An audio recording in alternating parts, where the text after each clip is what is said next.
Breaking right now, Prince Andrew has in the past hour been summoned to appear before congressmen in Washington, D.C. for questioning over his links to Jeffrey Epstein. Let me show you this letter from the Congress of the United States. This, I do point out, is a Democratic committee. And they say, in the interests of justice for the victims, this is a direct letter, by the way, to Andrew Mountbatten Windsor. Apologies if I've referred to him as a prince, because of course that is wrong, but it's a lifelong habit, which I'm going to have to get out of. In the interest of justice for the victims of Jeffrey Epstein, we request that you cooperate with the committee's investigation by sitting for a transcribed interview with the committee. Now, this is disastrous timing for both Prince William, who we're going to talk about, has made a major address at the COP summit today in Brazil after the Earthshot Prize last night, and Prince Harry, who is desperately trying to steal the attention from his older brother, and, by the way, convince us Brits that he's just the happy-go-lucky veteran, and, you know, he didn't accuse us all of racism for voting for Brexit a couple of years ago, so we will get to all of that. But this has truly been another disastrous day for the Andrew, formerly known as Prince, with the King finally issuing the letters patent which strips him formally of his titles. Watch as the news broke this afternoon. We begin with breaking news this afternoon. In the past half hour or so, King Charles has formally removed Andrew Mountbatten Windsor's Prince title and his HRH style by issuing what's called a letters patent. Details of that have been published by the Crown Office in the Gazette, saying the King has been pleased by letters patent under the Great Seal of the Realm, dated 3rd of November 2025, to declare that Andrew Mountbatten Windsor shall no longer be entitled to hold and enjoy the style, title or attribute of Royal Highness and the titular dignity of Prince.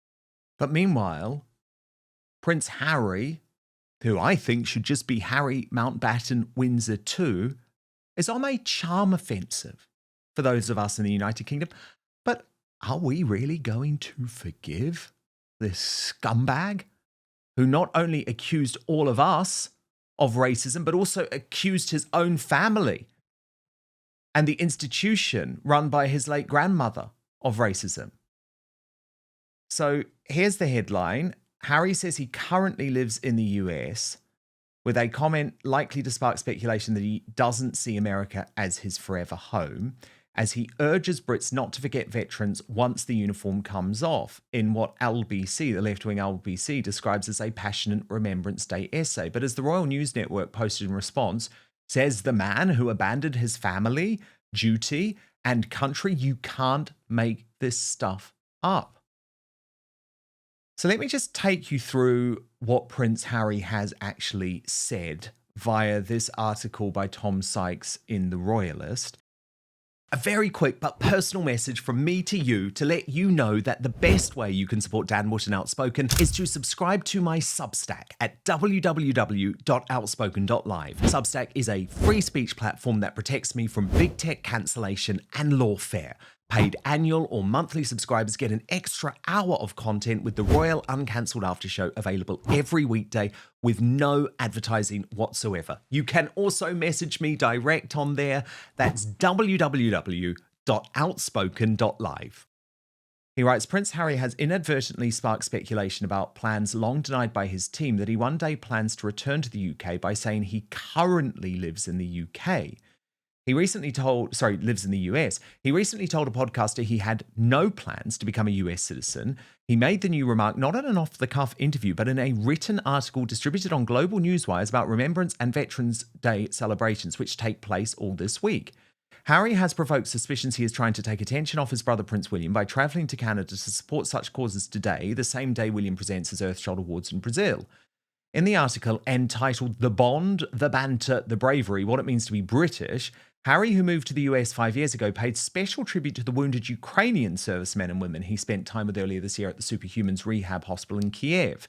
He said, "These people reminded me that bravery is not the absence of fear, but the triumph of purpose over it."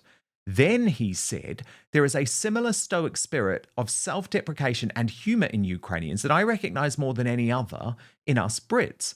Though currently I may live in the United States, Britain is and always will be the country I proudly served and fought for. The banter of the mess, the clubhouse, the pub, the stands, ridiculous as it sounds, these are the things that make us British. I make no apology for it. I love it." But as Tom Sykes says, the comment is likely to provoke raised eyebrows at the palace and more vocal criticism online, where Harry is often accused of betraying Britain by attacking its monarchy and overstating his active military service. And Connor Tomlinson, I actually think that's a bit of an understatement, okay? Because what Harry has done, I think, is treacherous. I think it's treasonous. And do you remember a couple of years ago when he was totally ensconced in the US and believed that he would be there forever and that his marriage was perfect and all of that, he was constantly unable to say one positive thing about the United Kingdom. And I will never forget that Netflix documentary where he basically painted the United Kingdom as a racist hellhole because of Brexit, and also criticised the Commonwealth, which was his late grandmother's life work, as being British Empire 2.0. Remember, he dragged all of those hard leftist British haters on. So this 180 to now sort of try and win us back, it's not working for me. Is it working for you? Well, the Commonwealth is British Empire 2.0, but not in the way that Harry thinks, given the levels of Commonwealth migration we've had in the last few years. But Dan, it's clear that this is another PR exercise because his adventurism in America hasn't got quite as well as his adventurism in Afghanistan. You might be able to correct me if I'm wrong, Dan, but in Spare, wasn't he complaining that essentially his military service had basically been thankless? So even though people lauded him for being involved in the military, even though people thought that he was a sort of a lad about town for his raunchy escapades in Vegas, even though people turned out and congratulated him for his marriage to Meghan, it seems that he is, well, quite ungrateful for his station, has derelicted his duty representing one of the most historic institutions in Britain, and has thereby contributed to the degradation of people's respect for the institution. I mean, his father hasn't done great either, bending over backwards for Islam, helping the World Economic Forum, being more obsessed with vaccines and climate change than saving his own country from being demographically and culturally swamped. And then you've got, yet again, Andrew Mountbatten Windsor, who persists under a dark cloud of his at least friendship with Jeffrey Epstein, if not engagement in questionable activities with Mr. Epstein. So it'll be interesting to see whether or not he complies with this request by the US congressional body to give a written interview. I think Democrats are pushing for this because they recognize that President Trump has been quite weak and mishandled the issue of Epstein. He's been flippant, trying to dismiss it, and it's probably because he's been frustrated by his team, particularly Pam Bondi's incompetent handling of the Epstein files, promising she's got this mountain of evidence on her desk that has never materialized just so she can get her Fox News clip and generate some traction. So all around, it's not looking good for the royals, and I don't think that Harry's going to be able to recover his damaged public reputation over in Britain. And here's the letters patent. I mean, it is a bit of a historic moment, Connor, even though it was well signposted, because remember, for a long time there was this idea, well, there's going to have to be a debate in Parliament and stripping the titles just isn't possible. Well, it actually is, which I think sends a shiver down the spine of Prince Harry over there in Montecito, because I think by the end of his life, his brother will seek revenge and he will be Harry Mountbatten Windsor. I really do believe that. But let me just show you, because it is this historic moment. There's the very short update, given the significance of what the king is doing. The king has been pleased by letters patent under the Great Seal of the Realm dated 3rd of November 2025 to declare that Andrew Mountbatten Windsor shall no longer be entitled to hold and enjoy the style, title, or attribute of Royal Highness and the titular dignity of Prince. And it's gone. Something that the late Queen Elizabeth II always considered his birthright, being known as Prince Andrew, is gone. which means, in my view, there's no reason why Prince Harry should be Prince Harry, and there's no reason that Meghan Markle should be the Duchess of Sussex, to be completely honest. But first, this episode of Outspoken is brought to you by Manscaped, the global leader in men's lifestyle and grooming. And I'm very excited to say the heat has finally arrived overseas. The Lawnmower 5.0 Ultra in the White Hot Special Edition colorway from Manscaped is now available across the UK, Europe, and Australia. It's the same trimmer trusted by millions of men, including me, now with a clean white and gold finish that looks just as smooth as it shaves. But this isn't just a pretty face. The Lawnmower 5.0 Ultra is built to handle your most sensitive areas with care, helping reduce the risk of nicks, cuts, and irritation where it matters most. So whether you're cleaning things up for a day, to trip, or just to feel a little bit more put together, the White Hot trimmer makes below-the-waist grooming a whole lot smoother. Literally. Join over 12 million men worldwide who trust Manscaped and use the code Outspoken for 15% off your entire order at manscaped.com. And to the ladies in the Outspoken audience, trust me, this is a fail-safe gift for your boyfriend, your husband, your son, your brother, or your hard-to-buy-for male best mate. The blades are designed to glide over the skin with less tug and pull, helping the bloke in your life avoid the usual redness or irritation that comes with lower quality trimmers. It's simple, effective, and doesn't require a whole routine. Just pick it up, clean up what you need, and move on. Whether you're using it in the shower, on the go, or standing over the sink before a night out, the White Hot 5.0 Ultra fits into your day without getting in the way. Plus, the white and gold design actually looks good. You won't be hiding it in the bottom drawer anymore. White Hot looks, smooth results. The White Hot 5.0 Ultra brings the heat without cooking your skin. It's sleek, easy to use, and way less terrifying than whatever you were using before. Use the code Outspoken for 15% off your entire order at manscaped.com. That's 15% off with the code Outspoken at manscaped.com. But now, back to the show. Yeah, I think that logic's quite sound. The only thing I would say, Dan, is that I don't think he's going to be Harry Mountbatten-Windsor. He's probably going to be Harry Markle, given his praise for progressive feminism might cause him to adopt her surname instead. Now, I'm not sure if you're going to be impressed, Connor, with William's speech today. So he hosted the Earthshot Prize last night, which was a huge success, very star-studded, Kylie Minogue, Shawn Mendes. But of course, you do have the Woketopians there too. You know, the Jacinda Arderns, the Sadiq Khans, the Slippery Starmers. And today, I don't know, verging into political territory at COP, where he was representing his father, by the way, because of the King's deteriorating health. Watch this. Affecting lives across the UK and across the world, from small towns to major cities, from coastal communities to inland regions. No corner of the globe will be unaffected. These impacts pose risks to growth, security, and well-being in all countries. But we know that these risks often fall hardest on those who contributed least to the crisis. This demands urgent, coordinated action.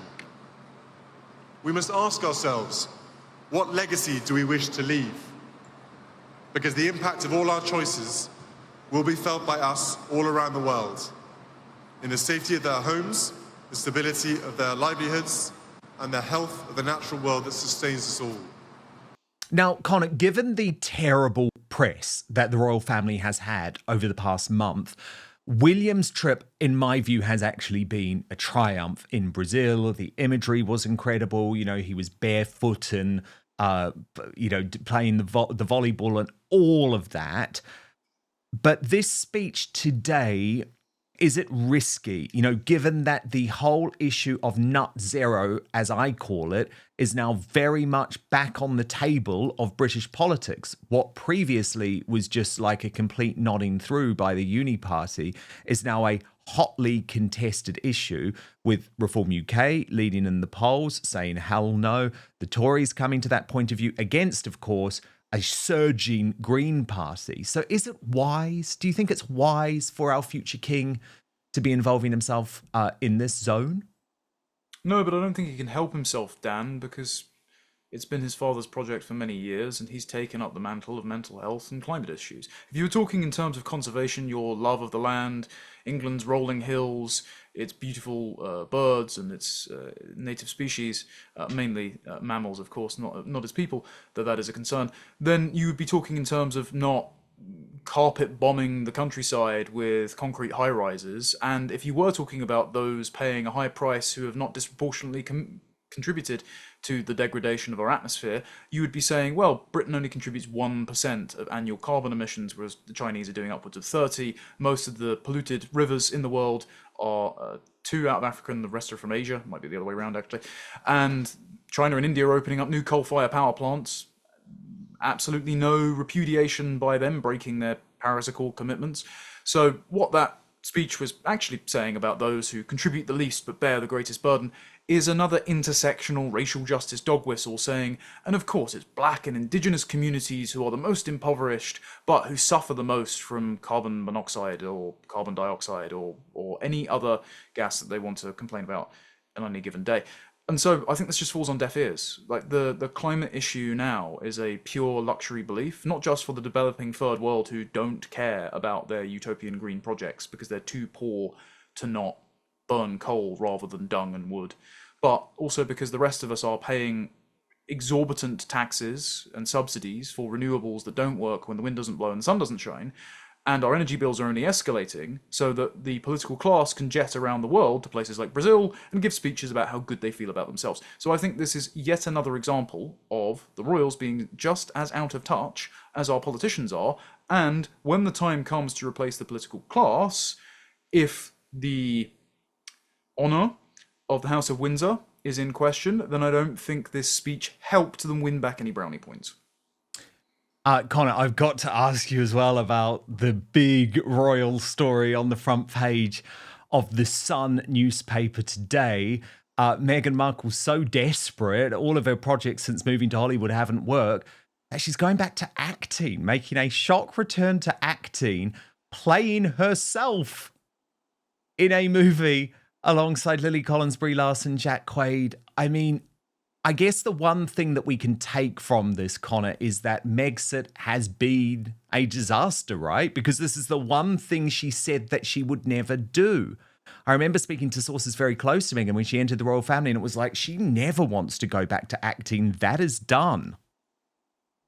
Well, she's playing herself down, and she's been, preparing the role for a lifetime because she's certainly been method acting her way into fakeness. I know all of her co-stars as well are insufferably woke, like Brie Larson, who played Captain Marvel and lectured the fans, and the entire point of that film was that actually the woman was being held down by the man and the power was inside her all along, and if she just rejected the patriarchy and lent into her emotions, then she would be always as powerful as she was meant to be. She also crushed the fist of a guy who said that she should smile. So yeah, it's just, she's basically a villain. And then there's Jack Quaid, who's the star of The Boys, which is, the entire series has become just political drivel at this point, especially the second season, which just scaremongered about the ever-present threat of Nazis, and is written by Seth Rogen, who is just a repulsive drug addict who's incredibly narcissistic, and justified his car being broken into in LA once for some weird reason. Jack Quaid has not exactly been shy about his contempt for his fellow Americans who voted for Donald Trump.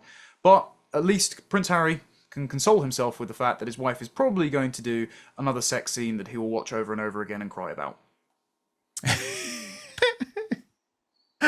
Yes, he will. Yes, he absolutely will. He will be in tears about that without any doubt.